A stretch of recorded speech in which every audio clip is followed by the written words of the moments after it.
এই যে বড় বউ, ওকে নিয়ে পিরিত করলেই চলবে?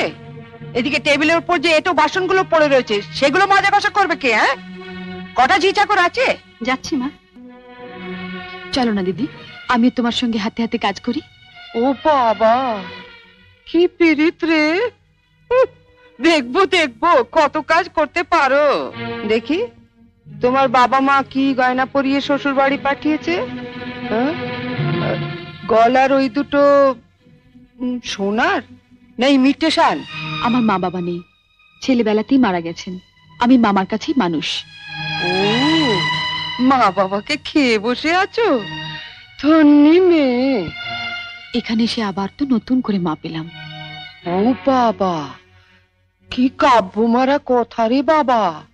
শিখে নাও মেজো বউ, শিখে নাও। আমার বাবা ওসব ন্যাকামি আসে না। নাও, খোলো দেখি হাতটা।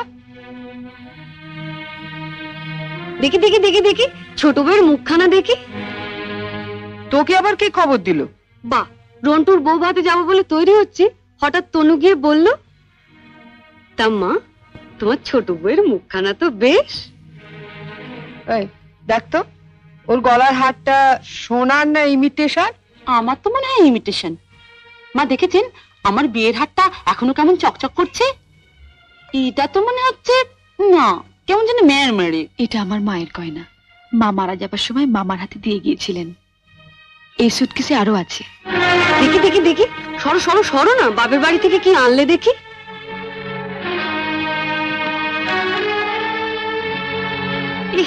এ কি শাড়ি গো!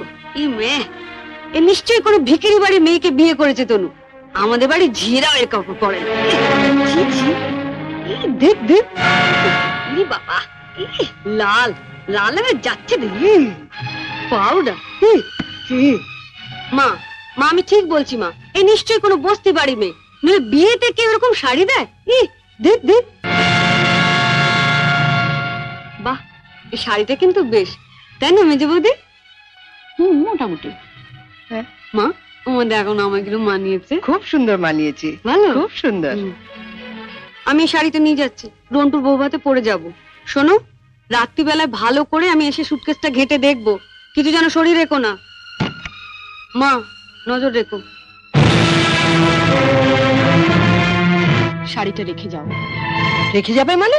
শুনলে না, ও এটা পরে ওর বন্ধুর বউ ভাতে যাবে। বউ ভাতে যাবে? নিজের শাড়ি পরে যাক। বড়লোক বাড়ি বউ ভিখিরি মেয়ের শাড়ি ধরে টানাটানি করছে কেন? ও মা, মেয়ের কি চোপা গো! আসতে না আসতে। আমি বলছি শাড়িটা ছাড়ো। না, আপনার মেয়ে না বলছিল আমার মামা যেসব শাড়ি দিয়েছে তা নাকি ওদের বাড়ি ঝিও পড়ে না? তামা, আপনি আপনার মেয়ের বিয়েতে এমন একটা শাড়িও দিতে পারেননি যেটা পরে রন্টুর বউ ভাতে যেতে পারে?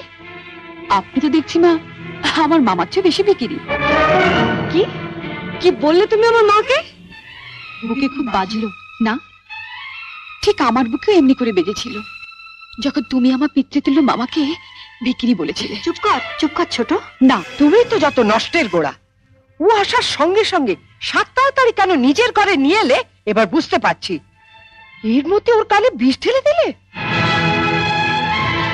দিদি কোথায় বিষ পাবে যে ঢালবে? আপনি আর আপনার মেয়ে তো বিষের জমিদারি নিয়ে রেখে দিয়েছেন। ছোট, শাড়িটা দিয়ে দে। না, আমার মামা খুব গরিব, বিয়েতে আমাকে ভালো শাড়ি না দিতে পারলেও এই শাড়িটা অনেক কষ্টে কিনে দিয়ে বলেছিলেন বাড়ির যিনি গুরুজন তার পায়ে দিয়ে প্রণাম করো।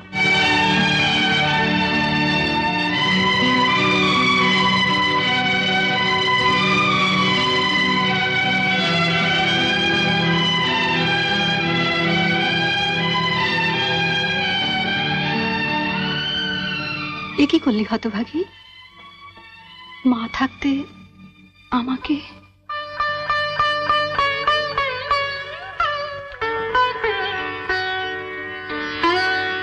ছোটবেলায় মাকে হারিয়েছি, কত আশা নিয়ে বাড়িতে এসেছিলাম, নতুন করে আবার মাকে পাবো।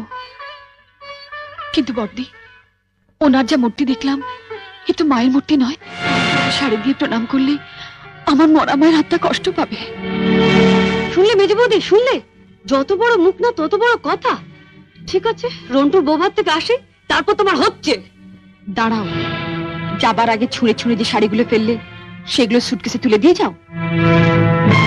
তুমি বড়লোক বাড়ির বউ, তোমার বাড়িতে 10-20টা ঝি থাকতে পারে, কিন্তু এই বাড়িতে তো ঝি নেই, তাই কাজটা তোমাকেই করে যেতে হবে।